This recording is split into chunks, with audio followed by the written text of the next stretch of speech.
right. Like I was saying, my name is Kelvin. Me and Marquita, that's my best friend. I mean, we go back a few years before Bright Beginnings were ever thought of. I mean, to be honest, quick story. Like I was saying, I had a collection agency. I was just kind of starting out on my own, and I was working at this office. And Marquita came to interview. I had my assistant. She saw her name and was looking for a collection position. So I brought her in for an interview or whatever. And we sit there and talk. My interviews are a little different. You know, I don't really care about your skill set, so to speak. It doesn't matter to me. I'm a big personality person. You know, I want to see how your mind works, because a lot of times, if your mindset is not in a certain place, regardless of what the job is, you're not going to be successful at it.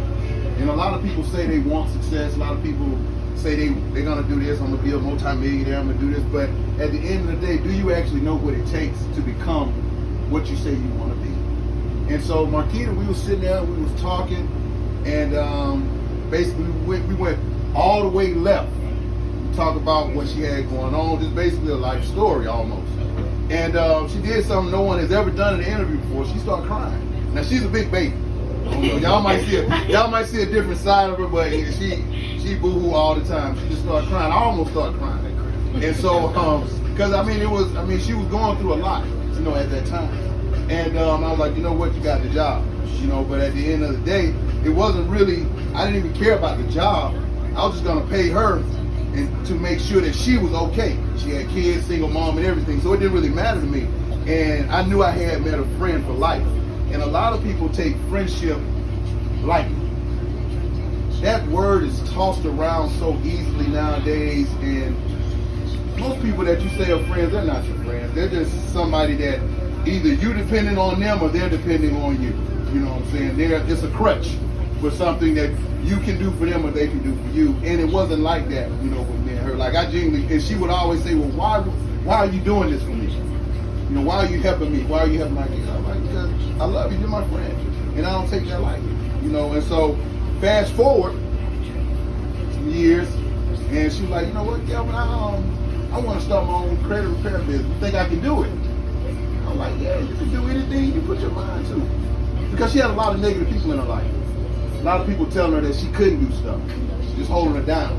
And I suggest, if any of you got those kind of people in your life right now, I don't care if they're family, close friends, known them 20, 30 years, whatever, you want to let them people go. Because, you know, as the adage says, you are a direct result of the 5 people closest to you. And if those 5 people closest to you are always taking, you have nothing left to give. You're not going to amount to pretty much anything. And I went through that transformation. And once I saw how I started to grow, I realized a lot of people that I called my friends, we had absolutely nothing in common. Nothing in common. I mean, it was just more so like, Kelvin, can I have this, or can I use this, or can you let me borrow this? And like, really, that word borrow kind of blows me, because you never have any intention of paying nothing back. You know what I'm saying? When people borrow stuff, it's really like, I'm not going to give you nothing I can't afford to just give away. So that was just something. But when she came to me and asked me that, then I was like, yeah, of course. She's like, okay, because we had already started a nonprofit helping feed Atlanta homeless. Clothing, food drives, so on and so forth. And it's still operational today, ChosenDestinyFoundation.org. And once we started that, we just started doing more things. I saw her mindset change. It was a shift, a totally shift. And what she did wasn't nothing major. It's just something she started believing in herself. And so we fast forward a few more years. Right Beginnings is not a thought anymore, it's a reality. And then you keep going, that reality grows into real estate. It grows into coaching. It grows into a slew of other things that she has going on with different individuals, and the blessings just keep coming. And I know a lot of people will say, well, why is this happening for her and it's not happening to me? Well, really, at the end of the day, you probably have not hit your rock bottom. She was at hers. She hit her rock bottom. I've hit mine before.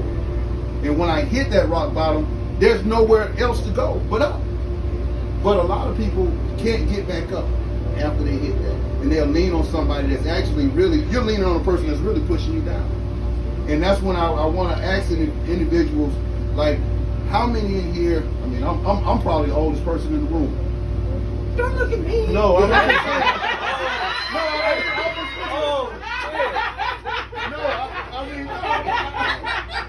Y'all don't do me like that. No, I'm just saying. Sorry. I am. Don't do me like that. Don't do me like that. Y'all mess me up, man. Don't do me like that. But for real, I mean, and my question is, if you're, well, I'm 47. I'm 54. Oh, okay. Okay, well, we're not too far apart. So we're probably two oldest people in the room. So at that age, you don't really have time to, I'm not gonna say care about what another person thinks, but if I would have felt like I feel now, 20 years ago, it would have been, this last 20 would have been totally different. Because see, a lot of people try to live up to other people's expectations, and I don't. It doesn't matter what you say, what you do, how you feel about me, I'm going to do what makes me happy. Period. And if you are against that happiness, then I'm not against you, but I'm just away from you. I'm in this lane, you're over here. I have nothing to do with you when it comes to that. I'll speak, we'll keep it moving, but 9 times out of 10, what I got on my mind is something totally obtuse to what you got on yours. So that's when it comes down to your decisions. And when we start making those hard decisions, and my mentor told me, he said, in life, you only have to make 10 genius level decisions, and it will set your life forever. One genius level decision that she made in her life was to create Bright Beginnings Trailer. I'll say a great level or a genius level decision I made was to hire her that day and make her my friend. Because together we make noise, period. And now you all are part of that family. And I don't know you all personally. I know eventually I'll get to know each one of you all, maybe not individually, but you know, on a level to where I can actually not see where you're going, but actually give you a different trajectory if you want that. Because at the end of the day, I've probably been where you've been. 9 times out of 10. I mean, I just did 3 years in federal penitentiary. 3 years. I mean, I ain't killed her financial situation or whatever, you know, my business partner got into. But at the end of the day, it didn't stop me or make me feel any different kind of way. And then people would see me now like, I can't really even tell that you ever did anything or been in those type of situations.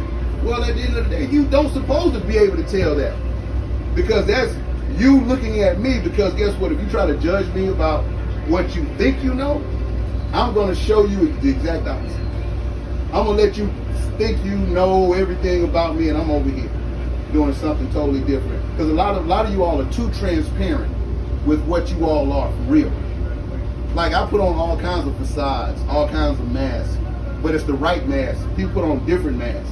You got to put on the right mask, the mask that you want people to see, want people to believe, and then do something totally opposite. Because I'm not a follower, and that's what's going on with society today. It's too many followers. It's not a lot of leaders out there. You know, and that's what the kids need. That's what other adults need. We need more leaders. And I'll leave you all with a little adage that a pastor I used to go see. He told me, and it kind of blew my mind. And he had a son, and his son was kept, daddy, can you play with me, look for you. I got an 8-year-old daughter, and I remember when she was 4, because it was daddy everything, you know. She's gonna ask you a billion questions. She does not care what the answer is, because it's still why. So the pastor's son kept asking the pastor, will you play with me, play with me? He was like, I gotta write this sermon for Sunday. I can't play with you right now. So the pastor thought he was getting smart. So he saw a map, and it was in a page, a magazine. He saw a map. To the map, out of the magazine, and he tore it into a lot of different pieces. And he was like, okay, son, this is what you do. Put it in a box. He gave the map to his son. Put it in a box. He's like, guess what? Once you put this map together, I'll come play with you. Now, he know the little boy's not going to be able to put this together, because he put it into a lot of pieces. So once he put it, he came back.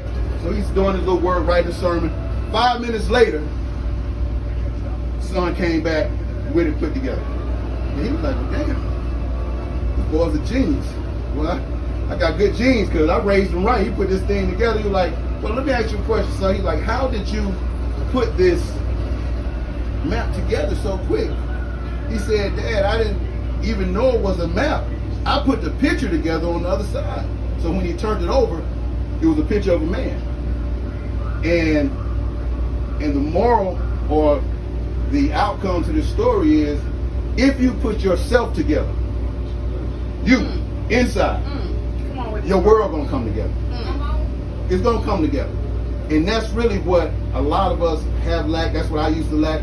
I had to put me together for everything around me to come together. And, you know, with that, you know, I'll just leave y'all. Hope, you know, everybody enjoyed themselves this evening. Hope y'all had a beautiful weekend. I know I did. And, you know, it's going to be more of this to come. So, you know, anybody want to ask me anything or know anything, I'm an open book. I'm real transparent. And, you know, thank you all for hearing me out.